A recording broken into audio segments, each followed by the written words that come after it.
እያንዳንዱ ሙስሊም የአብደላህ ኢብኑ ሑዘይፋን ጭንቅላት የመሳም ግዴታ አለበት። እኔው እጀምረዋለሁ። ዑመር ኢብኑል ኸጣብ ረዲየላሁ አንሁ። አሰላሙ ዓለይኩም ወረሕመቱላሂ ወበረካቱሁ። ዛሬ ይዘንላችሁ የቀረብነው ታሪክ በሮሞች ተማርኮ የሮሞችን ንጉሥ ስላንበረከከው ታላቅ ጀግና ሰሓባ አብደላህ ኢብኑ ሑዘይፋ ሲሆን በቅድሚያ ግን ቪዲዮውን ላይክ፣ ቻናሉን ሰብስክራይብ በማድረግ እንድትተባበሩን ስንል በአክብሮት እንጠይቃለን። ታሪክ ከዚህ ሰው በፊት የነበሩትን በሺዎች የሚቆጠሩ አረቦችን እንደረሳው ሁሉ እርሱንም በረሳው ነበር። እንደነርሱ እሱም ትኩረት ወይም ዝና ባላገኘ ነበር። የኢስላም ታላቅነት ግን አብደላህ ኢብኑ ሑዘይፋህን በዘመኑ የነበሩ ሁለት የዓለም ሀያላን መሪዎች የመፈታተንን እድል እንዲያገኝ ያደረገው። የፋርስ ንጉሠ ነገሥት ከነበረው ኪስራና የቤዛንታይን ንጉሠ ነገሥት ጋር አይን ለአይን ተፋጧል። ከኪስራ ጋር የነበረው ገጠመኞች የጀመረው ነቢዩ ሰለላሁ ዐለይሂ ወሰለም ከሰሃቦቻቸው መካከል አንዳንዶቹን ከአረብ ልሳነ ምድር ውጭ ያሉ አገረ ገዢዎችን ወደ ኢስላም ለመጥራት ደብዳቤ አስይዘው ለመላክ በወሰኑበት በስድስተኛው ዓመተ ሂጅራ ነበር። ነቢዩ መሐመድ ሰለላሁ ዐለይሂ ወሰለም ለዚህ ተልእኮ ታላቅ ትኩረት ሰጥተውት ነበር። እነዚህ መልእክተኞች የሚሄዱበት ከሙስሊሞች ጋር ምንም አይነት ስምምነት ወይም ውል ያላደረጉ ህዝቦች ካሉባቸው ሩቅ አገሮች ነው። ስለ እነዚህ አገር ቋንቋዎች ወይም ስለ ገዢዎቻቸው ዝንባሌና ባህሪ በሰፊው አያውቁም ነበር።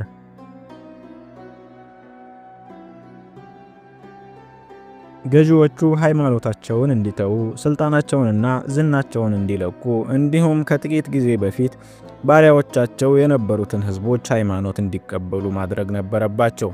በመሆኑም ግዳጁ ምን ያህል አደገኛ እንደነበር መገመት አይከብድም። ነቢዩ ሰለላሁ ዐለይሂ ወሰለም እቅዳቸው ምን እንደሆነ ለማሳወቅ ሰሃቦቻቸውን ሰበሰቡ። ንግግራቸውን አላህን በማሞገስና በማመስገን ጀመሩ። ከዚያም ስለ አላህ አንድነት ምስክርነታቸውን ከሰጡ በኋላ ከእናንተ መካከል አንዳንዶቻችሁ ወደ ውጭ አገር ገዢዎች ዘንድ ለመላክ ፈልጋለሁ። እስራኤላውያን የመርየም ልጅ የሆነውን ኢሳ ዓለይሂ ሰላም እንደተጣሉት እናንተም እንዳትጣሉኝ በማለት ንግግራቸውን ቀጠሉ። እነርሱም የአላህ መልእክተኛ ሰለላሁ ዐለይሂ ወሰለም ሆይ እርስዎ የፈለጉትን ማንኛውንም ነገር እናደርጋለን፣ የፈለጉት ቦታ ይላኩን በማለት መለሱ። ስለዚህ ነቢዩ ሰለላሁ ዐለይሂ ወሰለም ከሰሃቦቻቸው መካከል ስድስቱን ለአረብና ለውጭ አገር መሪዎች ደብዳቤዎች ይዘው እንዲሄዱ አዘዟቸው። ከነዚህ መካከል አንዱ አብደላህ ኢብኑ ሑዘይፋህ ነበር።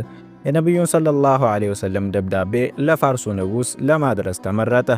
አብደላህ ረዲየላሁ አንሁ ግመሉን አዘጋጅቶ ሚስቱንና ልጆቹን ተሰናበተ። ብቻውን ጉዞውን ጀመረ። የፋርስን ማለትም የአሁኗን ኢራን ምድር እስከሚረቅ ድረስ ተራሮችንና ሸለቆዎችን እያቋረጠ ሄደ። ከንጉሱ ግቢ እንደደረሰ ስለያዘው ደብዳቤ ጉዳይ ለዘቦቹ ከነገረ በኋላ ንጉሱ ካለበት ቦታ እንዲገባ ፈቃድ ጠየቃቸው። በዚህ ጊዜ ንጉሱ እልፍኙ እንዲዘጋዘዘ ታዋቂ ረዳቶቹንም ጠራ። ከተሰበሰቡ በኋላ አብደላህ እንዲገባ ፈቃድ ተሰጠ። አብደላህ እንደገባ የፋርሱ ሀያል መሪ በጣም የተሽቆጠቆጠና የተዋበ ካባ ደርቦ ትልቅና አሳምሮ የተቀመረ ጥምጣም አድርጎ አየው። በአብደላህ ገላ ላይ ይታይ የነበረው ግን የአረብ ዘላን የሚለብሰው መናኛ የባላገር ልብስ ነበር። አብደላህ ንጉሱን ሲያይ ጭንቅላቱን አልደፋም፣ እግሮቹም አልተብረከረኩም። ኢስላም ያጎናጸፈው ክብር በልቡ ውስጥ ይበልጥ ነደደ። የእምነቱ ጥንካሬም በልቡ ውስጥ መታ። ኪስራ መልእክተኛው እየቀረበው መምጣቱን ባየ ጊዜ ከወታደሮች መካከል አንደኛው ደብዳቤውን እንዲያቀብለው ምልክት ሰጠው። አብደላህ ግን ሊሰጠው ፈቃደኛ አልነበረም። ምክንያቱም ነቢዩ ሰለላሁ ዐለይሂ ወሰለም ይህንን ደብዳቤ በቀጥታ ለአንተ እንዲሰጥ ነው ያዘዙኝ፣ ከአላህ መልእክተኛ ሰለላሁ ዐለይሂ ወሰለም ትእዛዝ ውጪ ደግሞ አልሰራም አለ። በዚህ ጊዜ ኪስራ ወደ እኔ እንዲቀርብ ፍቀዱለት አለ ለጠባቂዎቹ። አብደላህም ወደፊት ሄደና ደብዳቤውን በእጁ አስረከበው። ከዚያም ፊቱ ቆሞ የተጻፈውን እንዲያነብለት አዘዘው። እርሱም እንደሚከተለው ማንበብ ጀመረ። በጣም አዛኝና ሩህሩህ በሆነው የአላህ ስም ጀምራለሁ። የአላህ መልእክተኛ ሰለላሁ ዐለይሂ ወሰለም ከሆነው ከሙሐመድ ሰለላሁ ዐለይሂ ወሰለም ለፋርስ ገዢ ለኪስራ የአላህን መመሪያ ለተከተለ ሁሉ ሰላም ይስፈንበት። ኪስራ ቁጣው ገንፍሎ የወጣው ከደብዳቤው ላይ ይህን ያህል ብቻ በአስተርጓሚ እንደሰማ ነበር። ፊቱ ቀላ፣ አንገቱም ማላብ ጀመረው። ደብዳቤው በውስጡ ስለያዘው ሌላ ነገር ምንም ሳያውቅ ከጸሐፊው እጅ ላይ ነጥቆ ቀደደው። የእኔ ባሪያ የነበረው ሰው እንዲህ አድርጎ ለመጻፍ ይደፍራልን? ሲል ጮኸ። ነቢዩ ሙሐመድ ሰለላሁ ዐለይሂ ወሰለም በደብዳቤያቸው ላይ የእሱን ስም በቅድሚያ ባለማስፈራቸው ነበር የተናደደው። ከዚያም አብደላህ ረዲየላሁ አንሁ ከተሰበሰበው ሸንጎ መሃል እንዲባረር አዘዘ። አብደላህ የሚደርስበት ምን እንደሆነ ሳያውቅ ወጣ። ይገደላል ወይስ በሰላም ወደ መጣበት ይመለሳል? ይህንን ለማወቅ ግን ብዙ መቆየት አልፈለገም። በአላህ ስም እምላለሁ የነቢዩ ሰለላሁ ዐለይሂ ወሰለም ደብዳቤ እንዲህ ሲሆን ካየሁ በኋላ በእኔ ላይ ለሚደርሰው ሁሉ ደንታ አልነበረኝ የሚል ነበር። ከዚያ በግመሉ ላይ ወጣና መጋለቡን ተያያዘው። ኪስራ ንዴቱ እንደቀነሰለት አብደላህ ተይዞ እንዲቀርብለት አዘዘ። አብደላህ ረዲየላሁ አንሁ ግን አልተገኘም። ወታደሮቹ ወደ አረብ ልሳነ ምድር የሚወስደውን መንገድ ሁሉ አሰሱ። ርቆ መሄዱን ብቻ ነበር ያረጋገጡት። አብደላህ ረዲየላሁ አንሁ መዲና እንደተመለሰ ኪስራ ደብዳቤውን እንዴት እንደቦጫጨቀው ለነቢዩ ሰለላሁ ዐለይሂ ወሰለም ሲነግራቸው መልሳቸው ስልጣኑን አላህ ይቦጫጭቀው የሚል ብቻ ነበር። በዚህ መሃል ኪስራ በየመን ለሚገኘው ወኪሉ ለበዛን ደብዳቤ ጻፈለት። በሂጃዝ ብቅ ያለውን ሰው 2 ወታደሮች ተልከው ወደ ፋርስ ይዘውት እንዲመጡ የሚል ትእዛዝ ነበር። በዛን ካሉት ወታደሮች መካከል 2ቱን ደብዳቤ አስይዞ ወደ ነቢዩ ሙሐመድ ሰለላሁ ዐለይሂ ወሰለም ላከ።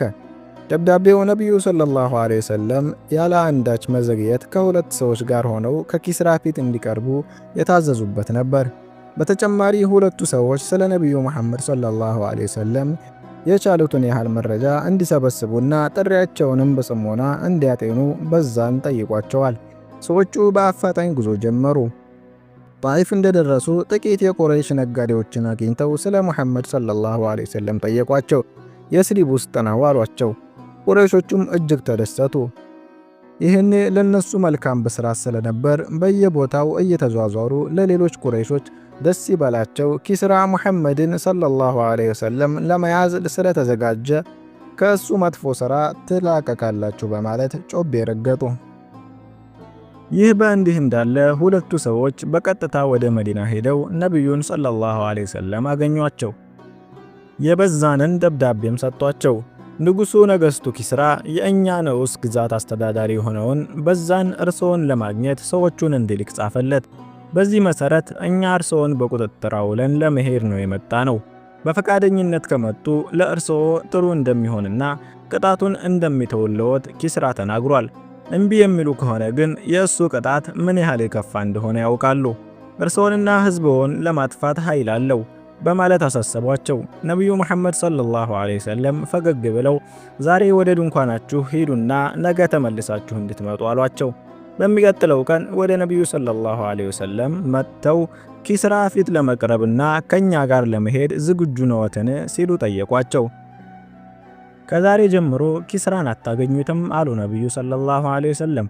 አክለውም አላህ ገድሎታል፣ በዚህ ሌሊትና በዚህ ወር ላይ ልጁ የእርሱን ቦታ ይዟል አሉ። 2ቱ መልእክተኞች በድንጋጤ በድን መስለው የነቢዩን ሰለላሁ ዐለይሂ ወሰለም ፊት አፍጥተው አዩ። ለመሆኑ የምትናገረውን ታውቃለህ በማለት ጠየቋቸው። አሁን ይህንን ለበዛን እናሳውቀውን በማለት በግራሙት ጠየቁ። አዎ በማለት ነቢዩ ሰለላሁ ዐለይሂ ወሰለም መለሱ። አዎ ኢስላም በኪስራ ንጉሳዊ ግዛት የሆነውን ክልል ሁሉ ይሸፍናል። በዛን ኢስላምን ከተቀበለ አሁን በሚቆጣጠረው ግዛት ላይ ገዢ እንዲሆን እንደምንሾመው ንገሩት አሏቸው። 2ቱ ሰዎች ወደ የመን ተመልሰው ስለሆነው ሁሉ ለበዛን ነገሩት። እርሱም ሙሐመድ ሰለላሁ ዐለይሂ ወሰለም ያለው እውነት ከሆነ እውነትም ነብይ ነው፣ ካልሆነ ግን የሚደርስበትን እናያለን አለ። ይህ ከሆነ በኋላ ከሽራዋይህ ማለትም ከንጉሱ ልጅ የተላከ ደብዳቤ ለበዛን ሲመጣለት ብዙም አልቆየም። ኪስራ በህዝባችን ላይ በሚፈጽመው ጭቆና ምክንያት ገድየዋለሁ። የመሪዎችን መገደል፣ ሚስቶቻቸውን መማረክና ሀብታቸውን መውረስ ህጋዊ አድርጎ ይመለከት ነበር። ይህ ደብዳቤ እንደደረሰህ ካንተ ጋር ያለ ማንኛውም ሰው እኔን ለማገልገል የሚገባውን ቃል ኪዳን እንደኔው ሆነህ ተቀበል ይላል ደብዳቤው። በዛን የሸራዋይህን ደብዳቤ እንዳነበበ ወዲያውኑ አሽቀንጥሮ ጥሎ እስላምን መቀበሉን ይፋ አደረገ። በየመን ከእርሱ ጋር የነበሩት ፋርሳውያን በሙሉ ሙስሊም ሆኑ። ይህ አብደላህ ኢብኑ ሁዘይፋ ረዲየላሁ አንሁ ከፋርስ ንጉሥ ጋር ያደረገው ግንኙነት ታሪክ ነው። ከቢዛንታይኑ ገዥ ጋር ደግሞ የተገናኘው በዑመር ኢብኑ አልኸጣብ ረዲየላሁ አንሁ ኺላፋዊ አስተዳደር ወቅት ነበር። ይህም ቢሆን በጣም አስደናቂ ታሪክ ነው። ከሂጅራ በኋላ በ19ኛው ዓመት ዑመር ረዲየላሁ አንሁ ጨቋኙንና የኢስላምን ነጻነት የነፈገውን ቤዛንታይንን ለመውጋት አንድ ጦር ሰራዊት አላኩ። ከሰራዊቱ መሃል አብደላህ ኢብኑ ሁዘይፋ ነበረበት። የሙስሊሞች ጦር ኃይል መንቀሳቀስ ወሬ ለባዛንታይን አጼ ደረሰ። ቀደም ሲል ስለ እምነታቸው ጽናት እንዲሁም በአላህና በነቢዩ ሰለላሁ ዐለይሂ ወሰለም መንገድ ሕይወታቸውን ለመሰዋት ስላላቸው ፈቃደኝነት ሰምቶ ነበር። ስለዚህም ወታደሮቹ በሕይወት የሚይዙት የሙስሊም ምርኮኛ ካለ እንዲያመጡለት ትዕዛዝ ሰጠ። አብደላህ ኢብኑ ሁዘይፋ በቤዛንታይኖች እጅ ምርኮኛ ሆኖ እንዲወድቅ አላህ በመፍቀዱ ተይዞ ከአጼው ፊት ቀረበ። አጼው አብደላህን ለብዙ ጊዜ አትኩሮ ከተመለከተው በኋላ ከዚያም በድንገት አንድ ሐሳብ አቀርብልሃለሁ አለው። ምንድነው ሲል አብደላህ ጠየቀ። ክርስቲያን እንድትሆን እመክርሃለሁ። ይህንን ካደረክ በነጻ ትለቀቃለህ፣ በሰላም በጥገኝነት የምትኖርበት ሁኔታም ይመቻችልሃል አለው ንጉሡ። ምርኮኛው ግን የሰጠው መልስ ቁጣ የተሞላበትና አንተ አድርግ የምትለኝን ነገር ከመፈጸም ይልቅ 1000 ጊዜ ሞትን እመርጣለሁ የሚል ነበር። ደፋር ሰው መሆንህን ተረድቻለሁ። ሆኖም እኔ የምልህን እሺ ብለህ ከተቀበልክ ከስልጣኔ አካፍልሃለሁ፣ የኔ ረዳት ሆነህ እንደምትሰራም ቃል እገባልሃለሁ አለ። ምርኮኛው አብደላህ ከሰንሰለት እንደተጠፈረ ፈገግ ብሎ በአላህ ስም እምላለሁ አንተ ያለህንና አረቦች ያላቸውን ሀብት ሁሉ ቢሰጡኝ እንኳን አላደርገውም፣ ኢስላምን አልተውም አለ። ንጉሱም እምቢ ካልክ እገድልሃለሁ አለው። አብደላህ ግን የፈለግከውን አድርግ በማለት መለሰለት። ከዚያም አጼው አብደላህ በመስቀል ላይ እንዲሰቀል ካደረገ በኋላ ወታደሮቹ መጀመሪያ በእጆቹ አቅራቢያ ቀጥሎ ደግሞ በእግሮቹ አቅራቢያ ጦር እንዲወረወሩበት አዘዘ። ይህንን ሲያደርግ ግን ክርስትናን እንዲቀበል ወይም ቢያንስ ኢስላምን እንዲተው ከመወትወት ወደ ኋላ አላሉም። እሱ ግን በቁርአናዊ አቋሙ ጸና። ከዚያም አጼው ከእንጨት መስቀሉ ላይ እንዲያወርዱ አድርጎ ትልቅ ጋን እንዲቀርብለት ጠየቀ። ጋኑ ኃይለኛ እሳት ላይ በተጣደ ዘይት የተሞላ ነበር። ከዚያም ሌሎች 2 ሙስሊም ምርኮኞችን አስመጣና አንደኛውን በሚፍለቀለቀው የፈላ ዘይት ውስጥ እንዲገባ አዘዘ። የምርኮኛው ስጋ በአንዴ ተበታትኖ አጥንቱ ብቻ ተንሳፈፈ። በዚህ ጊዜ አጼው ወደ አብደላህ ረዲየላሁ አንሁ ዙሮ ክርስትናን እንዲቀበል ጠየቀው። ይህ አብደላህ ረዲየላሁ አንሁ የገጠመው ፈተና እስከዚያ ጊዜ ድረስ በህይወቱ ከገጠሙት ሁሉ በጣም አስፈሪው ነበር። እሱ ግን በቆራጥነቱ ጸና። አጼው ተስፋ በመቁረጡ ማስፈራራቱን ትቶ ጋኑ ውስጥ እንዲነከር አዘዘ። አብደላህ ረዲየላሁ አንሁ ወደ ጋኑ ዘንድ እየተወሰደ ሳለ እንባውን ማፍሰስ ጀመረ። አጼው ይህንን ሲያይ እስረኛው ተስፋ ቆርጦ የተረታ መሰለው። ወደ እሱም ተመልሶ እንዲመጣ አደረገ። ክርስቲያን ቢሆን እንደሚሻለው ለአንድና ለመጨረሻ ጊዜ ነገረው። አብደላህ ረዲየላሁ አንሁ ግን እምቢ አለ። በዚህን ጊዜ አጼው የታባክ ታዲያ ለምን አለቀስክ ሲል በቁጣም ባረቀ። ያለቀስኩት አለ አብደላህ ረዲየላሁ አንሁ ለራሴ አሁን እዚህ ጋን ውስጥ ልትጣል ነው፣ ነፍስህም ልትለይ ነው አልኩት። እኔ ግን በእውነት በአካላቴ ላይ ባሉት ጸጉሮች ቁጥር ልክ ብዙ ነፍስ ኖሮኝ ለአላህ ስል ሁሉም በዚህ ጋን ውስጥ ቢጣሉ ፍላጎቴ ነበር። የአብደላህ ረዲየላሁ አንሁ አቋም ንጉሱን በጣም አስደነቀው። የእምነት ጽናቱ፣ ታማኝነቱ፣ ቆራጥነቱ፣ ለኢስላም የነበረው ጥልቅ ፍቅር ተጽዕኖ ስላደረሰበት አብደላህን ረዲየላሁ አንሁ እንዲህ ሲል ጠየቀው። ነፃ ለቅህ ዘንድ ጭንቅላቴን አንድ ጊዜ ሳመኝ አለ። ሁሉንም የሙስሊም እስረኞች ጭምር የምትለቅ ከሆነ ሲል አብደላህ ረዲየላሁ አንሁ ጠየቀ። አጼው ይህንን ለማድረግ ተስማማ። አብደላህ ረዲየላሁ አንሁ ደግሞ ለራሱ ከአላህ ጠላቶች መካከል አንዱ የሆነውን ሰው እሰመውና እኔንና ሌሎች ሙስሊሞች እስረኞችን በሙሉ ይለቀናል፣ ይህንን በማድረጌ ምንም ጥፋት ሊኖርብኝ አይችልም ሲል አሰበ። ከዚያ ቀጥ ብሎ ወደ አጼው ሄደና ግንባሩን ሳመው።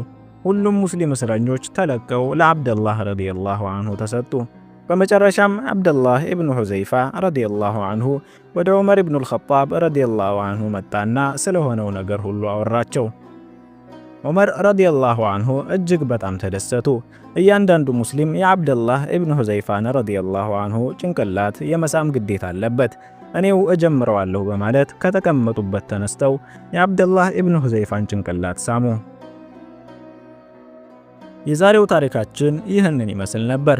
ከወደዳችሁት ላይክ፣ ቻናሉንም ደግሞ ሰብስክራይብ በማድረግ ድጋፋችሁን እንድታሳዩን ስንል በአክብሮት እንጠይቃለን።